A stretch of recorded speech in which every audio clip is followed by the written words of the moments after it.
Fala galera, tudo tranquilo? Bom, no vídeo de hoje é pra gente fazer uma análise do 6º episódio da 2ª temporada de Demolidor Renascido. A série tá acabando, faltam 2 episódios e esse episódio foi sensacional. Mais um episódio sensacional dessa temporada que tá muito boa. Tivemos esse episódio marcado pela volta de Jessica Jones e também daquela luta incrível no final do episódio com referência a HQ. Vamos comentar sobre isso tudo, pegar as referências e detalhar cada detalhe aí desse episódio, galera. Então, vamos pro vídeo.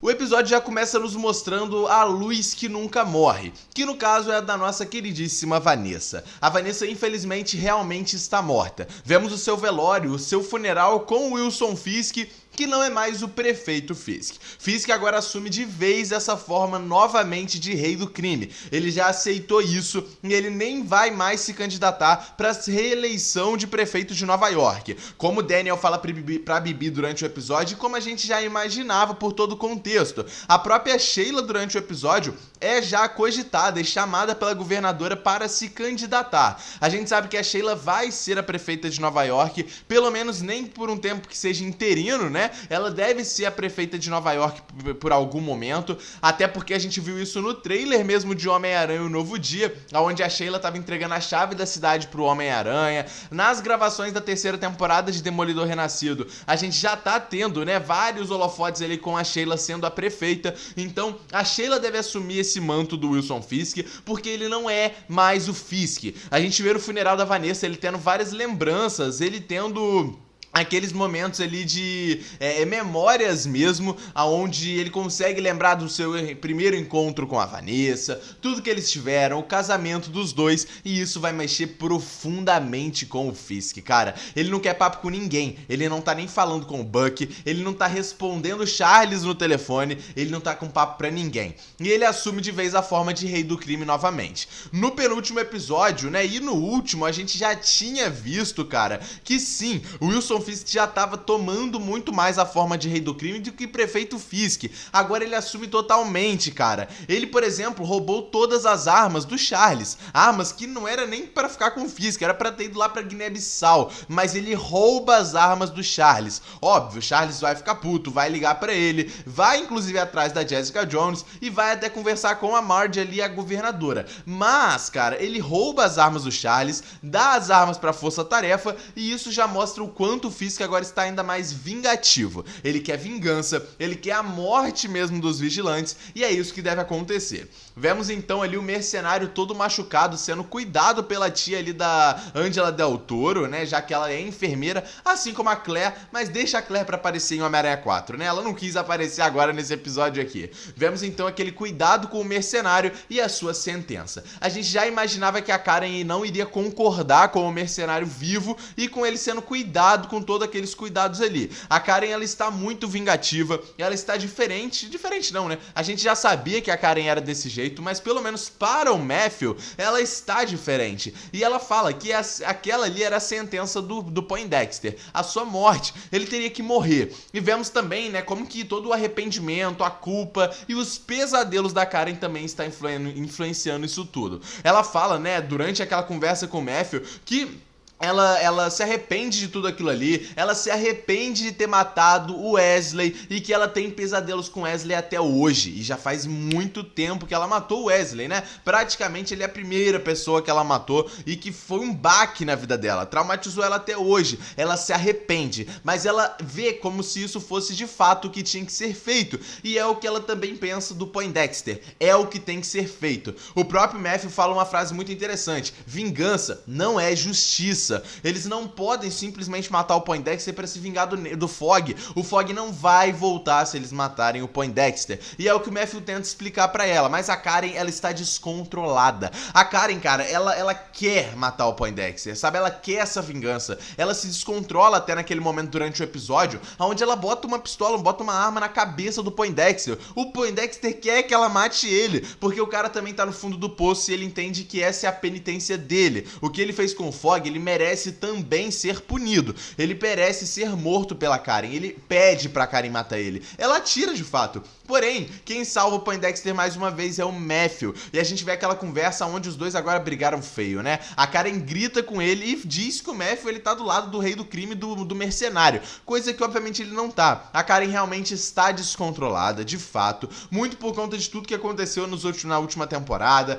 Os últimos acontecimentos tanto com o Matthew quanto com o próprio Fogg. E todo o trauma que ela tem envolvendo o mercenário, como a morte do padre. Tudo que a gente viu na terceira temporada. Então isso tá mexendo muito com a Karen e tá sendo prejudicial para ela se descontrolar dessa forma. Ela grita com o Matthew e larga ele ali, sabe? E vai para todo aquele protesto, para toda aquela rebelião, deixando o Matthew ali jogado, cara. É só conversar, sabe? Ela tá realmente descontrolada. O Matthew também tem que entender esse ponto dela e todo o trauma que ela tem referente ao próprio Poindexter. Mas ela propôs uma resistência maior ao Matthew Murdock, ao nosso Demolidor. Óbvio, quando ela diz que quer uma resistência maior, significa os defensores. Ela quer que os defensores voltem, quer que o Matthew se encontre de novo com eles. O que acaba acontecendo durante o episódio ali com a Jessica Jones. O Matthew realmente se encontrando com um dos defensores para começar uma resistência muito maior, que já começou muito forte com aqueles protestos que a gente viu. Os protestos estão iniciando esse fim da era do Fisk. O Fisk já tá largando a prefeitura, como a gente viu. A Sheila deve assumir, como eu falei, mas o fim dele ainda não acabou. Por mais que pessoas estão lutando, né, estão sobre o luto da morte da Vanessa e fazendo um memorial para ela na prefeitura,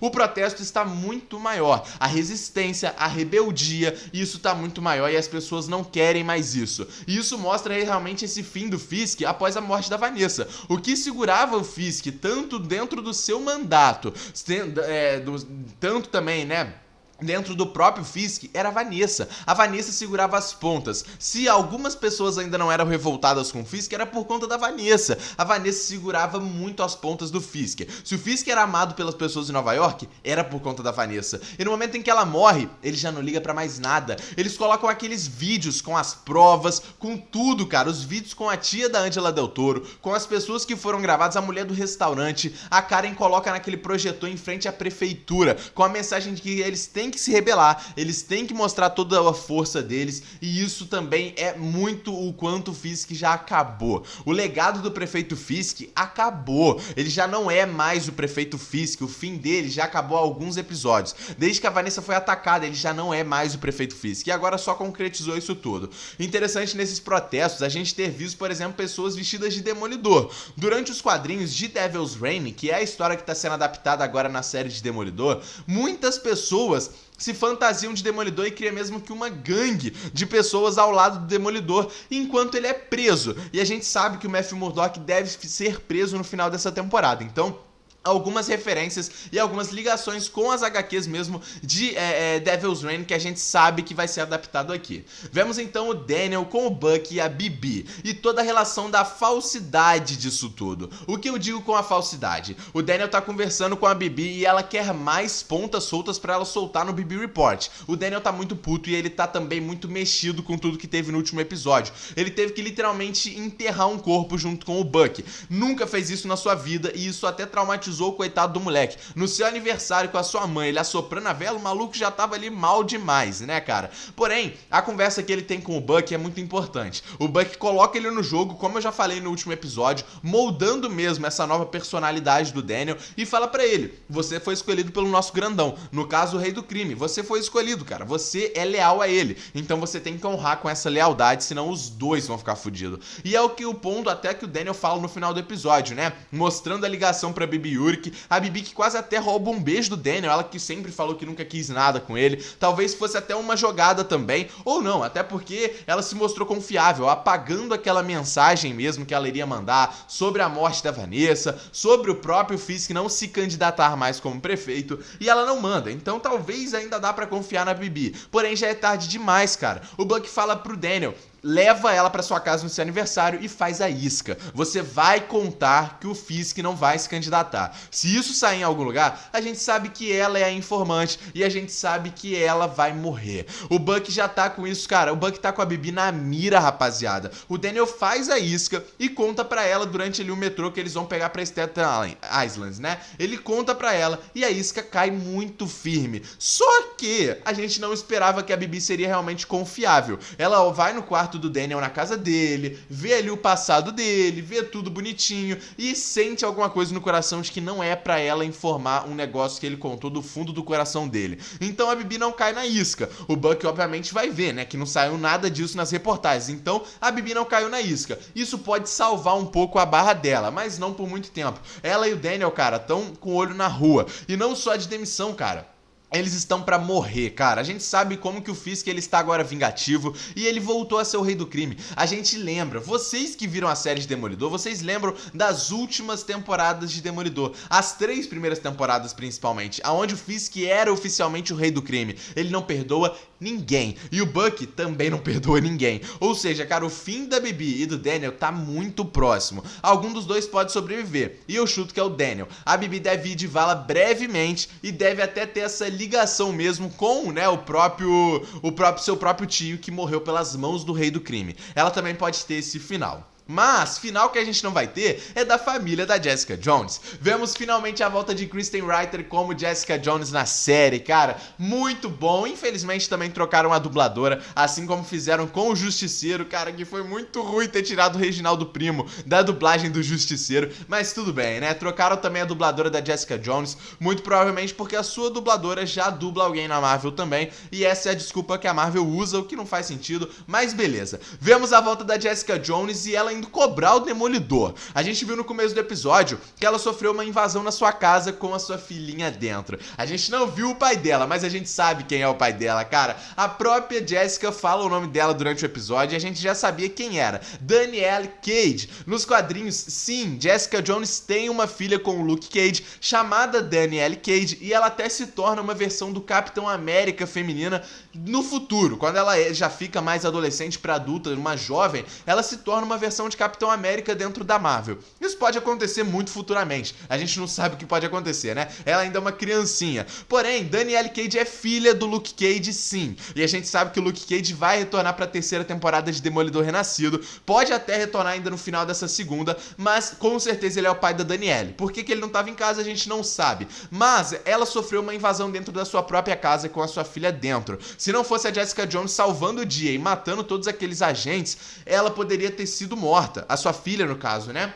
E isso causaria todo um trauma gigantesco para os pais dela, tanto para Jessica quanto para o Luke. A Jessica então vai atrás do Demolidor justamente para cobrar ele. Isso aqui eu achei muito foda, cara, porque ela diz ao Demolidor que, cara, eles combinaram. O Demolidor prometeu para ela que a força-tarefa não chegaria até ela. E isso prova que o Demolidor ainda tem contato com os defensores, mesmo que a gente ainda não tenha visto isso, ele tem. E o contato que ele teve com a Jessica, ele também deve ter tido com o Luke, que deve estar morando junto com a Jessica, já que os dois são um casal e tem uma filha, deve ter feito isso também com o Punho de Ferro, então ele ainda mantém contato com os defensores. Mas a Jessica vai atrás dele porque aquilo ali não é a força-tarefa. A gente viu que não foram agentes da força-tarefa que invadiram a casa da Jessica Jones, mas sim agentes do Charles. E por que o Charles estaria indo atrás dos defensores? Porque ele já quis recrutá-los uma vez. Isso aqui pode até ter ligação com Thunderbolts. Por quê? A gente sabe que o Charles tem uma ligação fortíssima com a Valentina DeFontaine, a criadora dos Thunderbolts. Ela que uniu todos os anti-heróis de Thunderbolts. Ele já teve uma ligação pra ela ali no primeiro episódio, então os dois têm uma ligação. E a própria Jessica Jones meio que foi até recrutada pelo governo. O governo ligou para eles, como o próprio Demolidor também confirma, e ele mesmo diz, a própria Jessica, né, disse que o governo ligou pra ela e ela mandou eles irem pro caralho, porque ela não quer nada relacionado ao governo. Porém, o governo e o Fisk estão aqui, ó, lado a lado, cara. E o governo e o Charles está mais lado a lado ainda. A Valentina tem um poder muito forte dentro da política americana. A gente viu isso no filme de Thunderbolts. Então, ela, junto com o Charles, devem estar com essa ligação. E por meio, né, dessa corrida atrás dos defensores, o próprio Charles deve querer se vingar do próprio Fisk.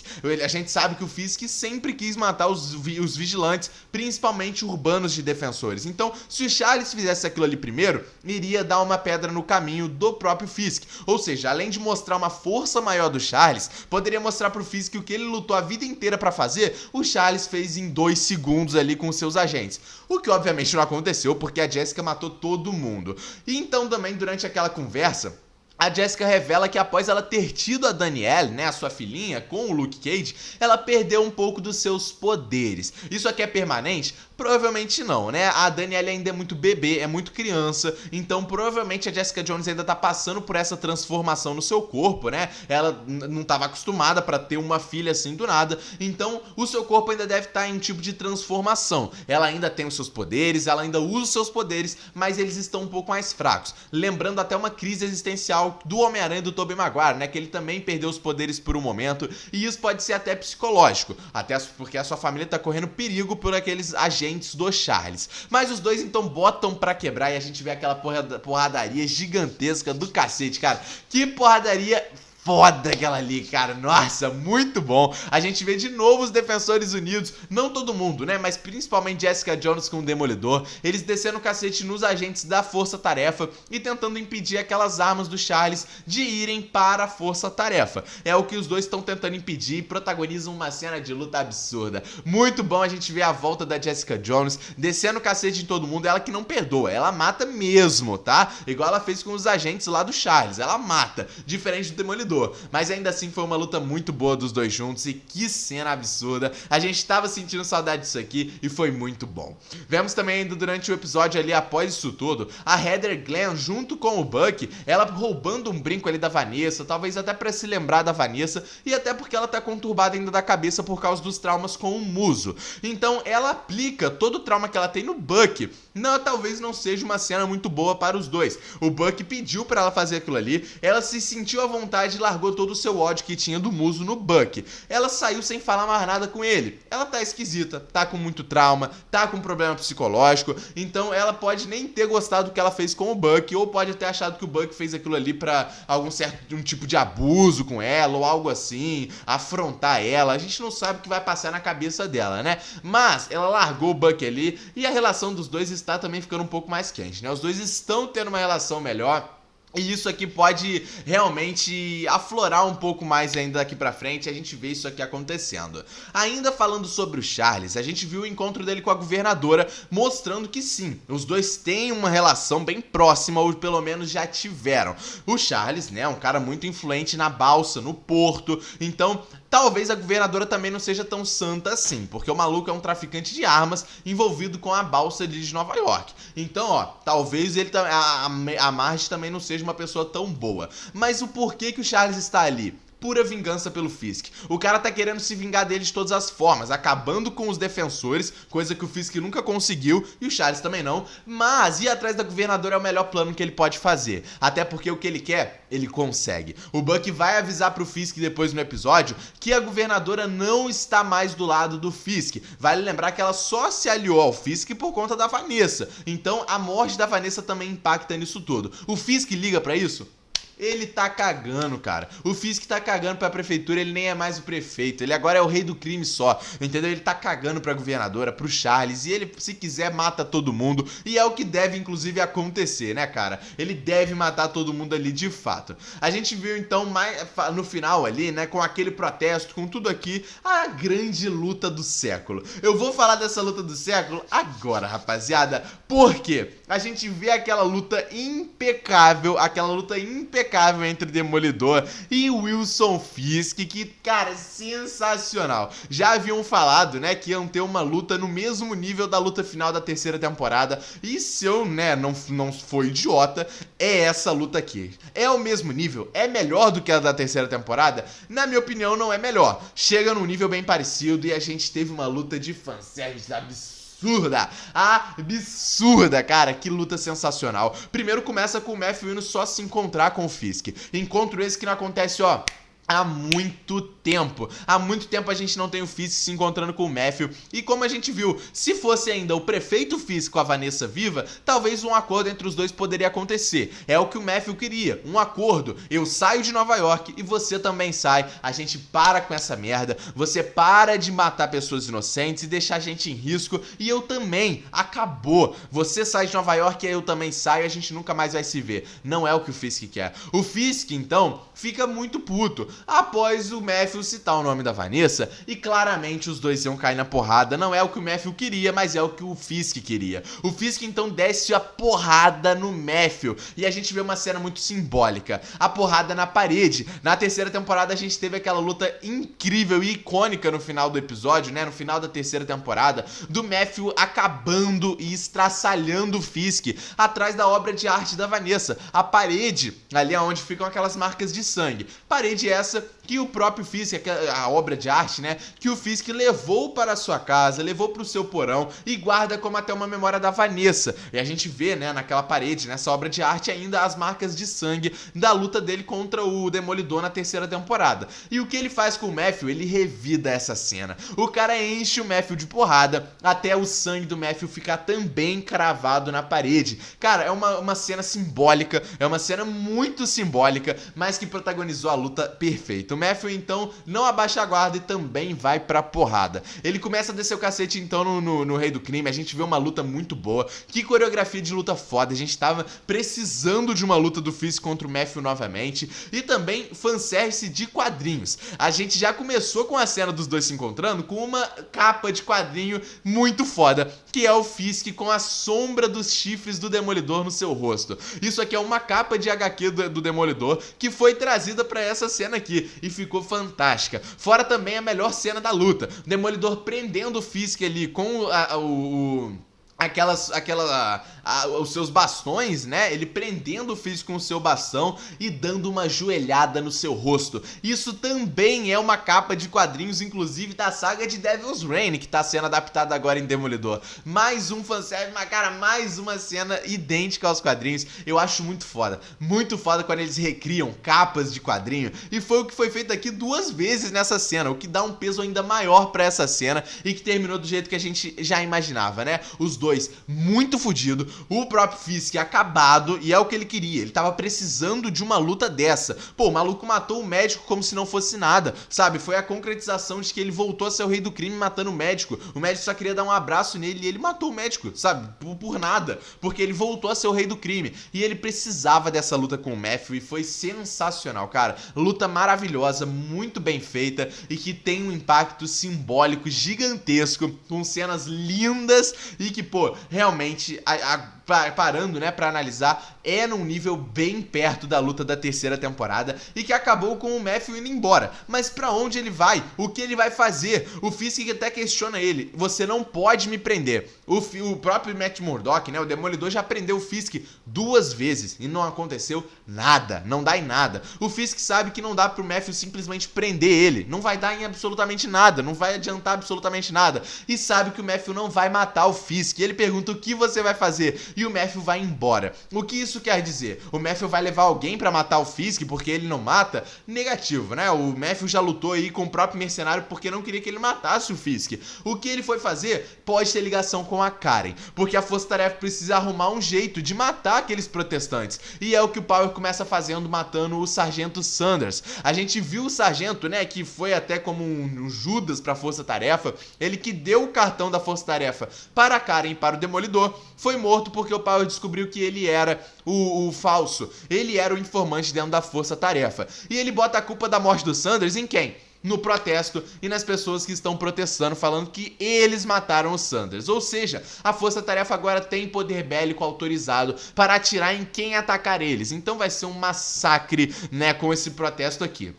E também o que pode acontecer de massacre é com a Karen Page, porque o Power vê ela e fala, né, identifica a Karen, que é uma foragida, inclusive, e aponta a arma pra ela. O que o Demolidor pode ter feito ali na luta com o Rei do Crime? Ido salvar a Karen. É óbvio que a Karen não vai morrer e o Matthew deve salvar ela após eles terem brigado. Provavelmente o Matthew deve ter ouvido o Power ali lutando com a Karen, até porque o próprio Matthew, ele olha, né, ali, meio que parece ter ouvido alguma coisa e deixa o Rei do Crime ali naquele porão, então acabado também, né? Ele provavelmente deve ter ido salvar a Karen, não sei, mas ele com certeza não vai matar o Fisk, pode até tentar prender o Fisk de novo, que é o que o Matthew sempre quis, né? E ele já fez 2 vezes, mas não funcionou. Mas uma coisa é certa, o Matthew não vai matar o Fisk, não vai deixar ninguém matar ele pra ele não se tornar um Marte. Cara, que episódio sensacional, que cenas absurdas e que luta perfeita. Eu tô ainda abismado com essa luta, eu amei, adorei, sensacional, tudo lindo, tudo bem produzido e cara,